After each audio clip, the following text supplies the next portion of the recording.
Balın çəkisi nə qədər olur? Balın qiymətini bizə adətən kilo ilə deyirlər. Lakin nəticədə banka satırlar. Üstündə yazılır ki, bu 720 qramdır.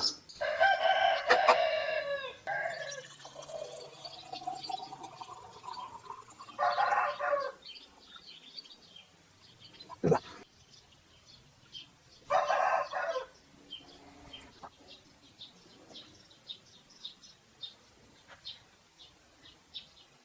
Yəni baxın 11 ayın balı, yəni olduğu kimi necə tezə süzülürsə elə də qalıb.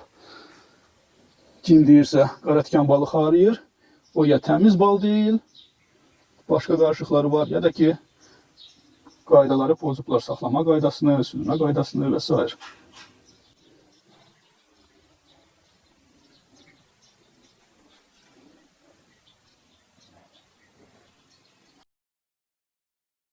Adətən bankalar boğaza tək doldurub 1 kilo adı ilə satırlar.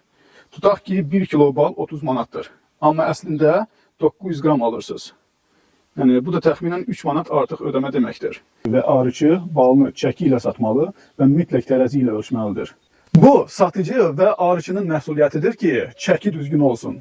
Necə deyirlər, bilməmək məsuliyyətdən azad etmir.